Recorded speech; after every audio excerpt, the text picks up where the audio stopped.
Good morning, students.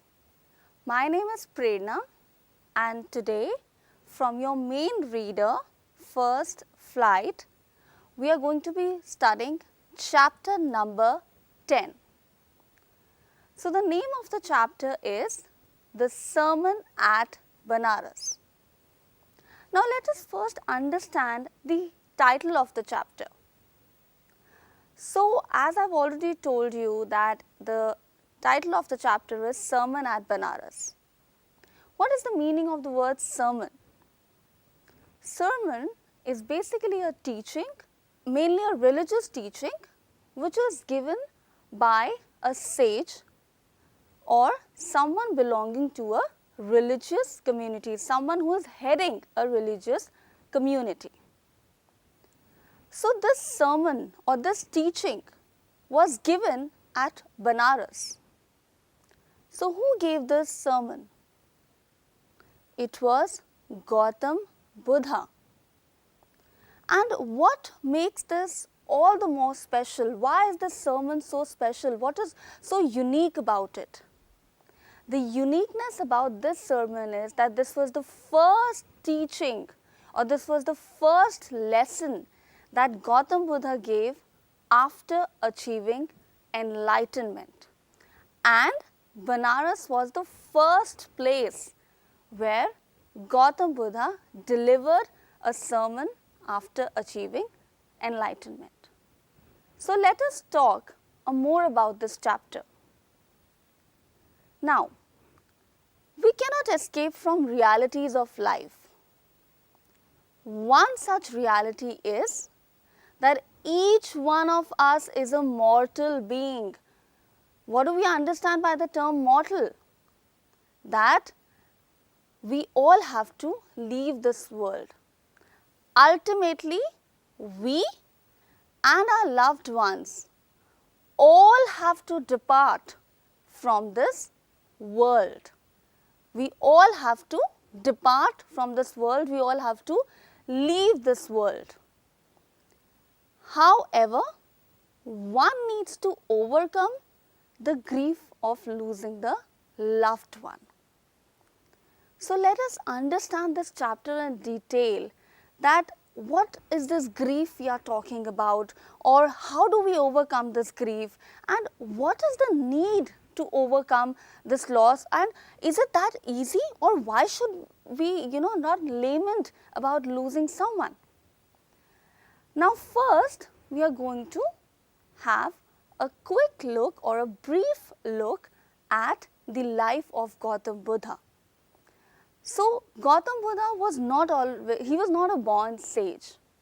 So, Gautam Buddha, he began his life as a prince named Siddhartha Gautam. And where was he born? In the northern part of India. So, imagine a king living a royal life. What happened that he went to the path of enlightenment? Why did he become a sage? What was that particular incident? So, when he was 12 years of age, imagine someone so young, at such a young age. So, at this tender age of 12, he was out for hunting. So, he was a prince, obviously he was involved into hunting, visiting places.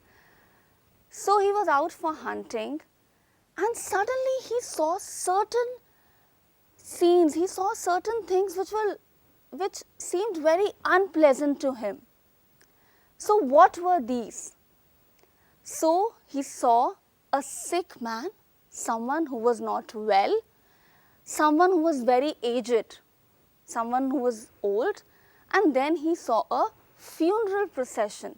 So, he saw that someone has passed away and his loved one were taking him, and they were crying and they were weeping, they were crying out, they were shouting because they just could not accept it that someone has gone away. And then he saw a monk begging for food basically.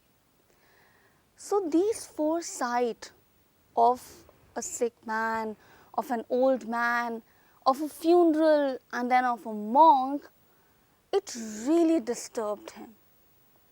a young boy of 12 was taken aback by all these unpleasant scenarios.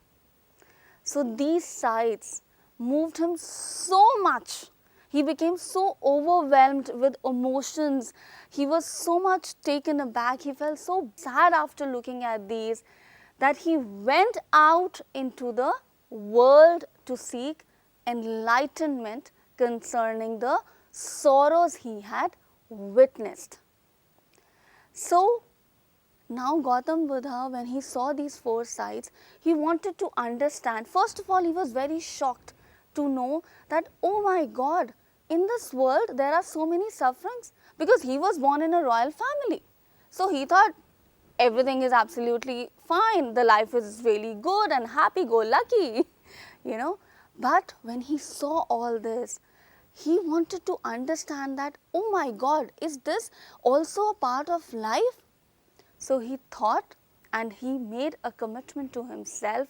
He gave up his royal life. He gave up all the materialistic pleasures of the world, and he went into the forest because he wanted to understand what was the true purpose of life. And if life has so many sorrows, if life is not just about happiness, if life is also about sorrows, then what does one do in that case? So he wandered for 7 years. So for 7 years he meditated. He went from places to places, seeking information, seeking explanation, seeking knowledge about life, what exactly life is. And then finally he sat under a peepal tree. You might have, very commonly seen Gautam Buddha, sitting under a peepal tree. And under this peepal tree, he vowed to stay until enlightenment came. So what is the meaning of the word vow? When you take a vow, it means you take a promise or you commit something maybe to yourself or to someone. So Gautam Buddha, he made a vow that I will sit under this peepal tree unless and until I achieve enlightenment. So he said that I am not going to move from this peepal tree unless and until I understand what exactly life is. So he wanted to be into the highest state of life. So enlightened after 7 days, he renamed the tree the Bodhi tree. So the peepal tree under which Gautam Buddha achieved enlightenment, that tree came to be known as the Bodhi tree or the tree of wisdom. And then Gautam Buddha, he began to teach and to share his teachings and understandings about life. And at this point, he became to be known as the Buddha or the awakened or the enlightened. The Buddha preached his first sermon at the city of Benares. So let us know what was this sermon about and why was the need to, or what incident made Gautam Buddha deliver this sermon about life. So there was a lady named Kisa Gautami. She had only one son and he died. So imagine a mother having a single child and the son died. So this lady, Kisa Gautami, she was so devastated by her son's death that she could not even accept this. She could not accept the fact that her son has passed away. So she went to every house and she said, give me some medicine that I can bring my son back to life. So every house that she went, people said that this lady has lost her senses. Is this even possible?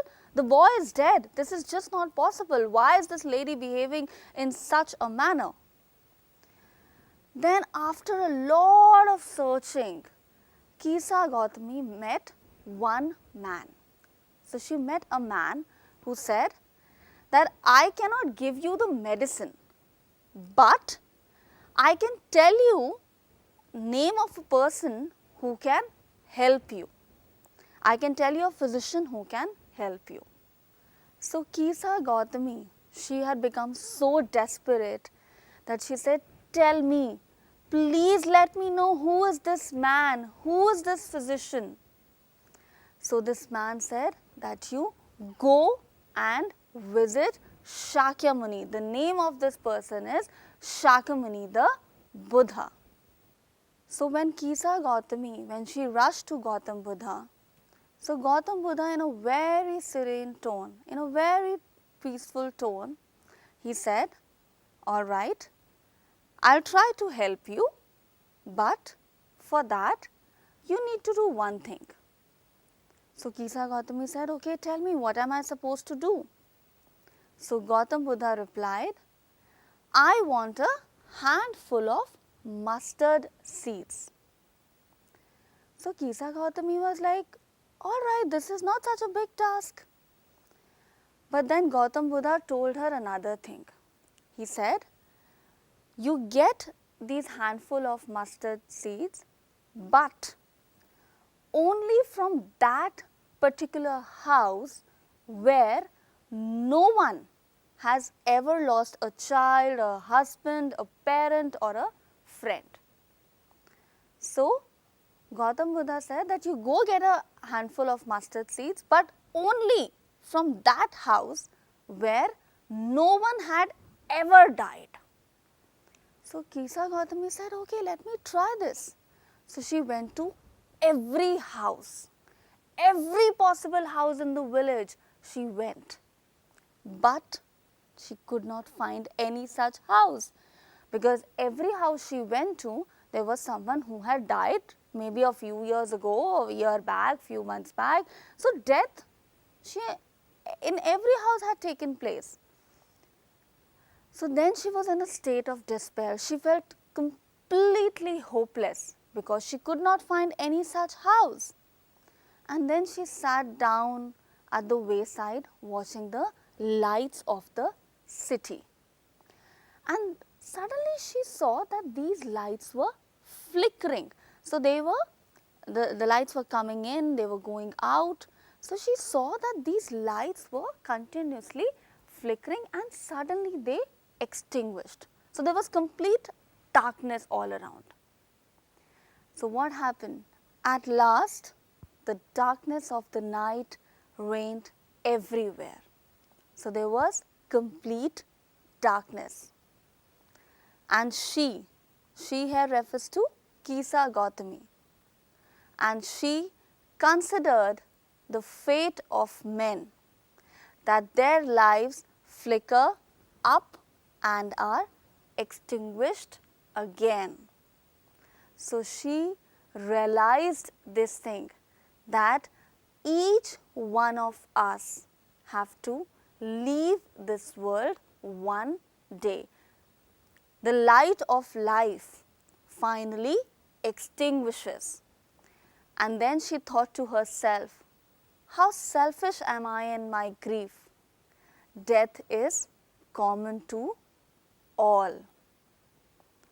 She understood what Buddha was trying to teach her, and then she became his disciple. So what was the sermon given by Gautam Buddha? The Buddha said, quote, the life of mortals in this world is not any means by which those that have been born can avoid dying. So in the very first line, Gautam Buddha is saying that you cannot avoid death. Ultimately, it has to come. So he's saying that birth and death, these two are universal phenomena, and this will come to all. After reaching old age, so this is how Gautam Buddha is elaborating his teaching. He says, after reaching old age, there is death. of such a nature are living beings. And then he gives an example. He says, as all earthen vessels made by the potter end is being broken, so is the life of mortals. So he says, just like the clay pots, they ultimately break. Similar is the life of human beings, that it ultimately comes to an end. Then he goes on to say, the world is afflicted with death and decay. Therefore, the wise do not grieve, knowing the terms of the world. So he says that one who understands and one who accepts this phenomena, that there are certain things which are common to all, which is a universal phenomena, that person is truly wise, because he or she will never ever grieve about it, will never ever crib about it, will never ever cry about it. Then he further says, not from weeping nor from grieving will anyone obtain peace of mind. So he says that if you keep on crying, if you keep on cribbing, if you keep on complaining, there is no way that you will achieve peace of mind.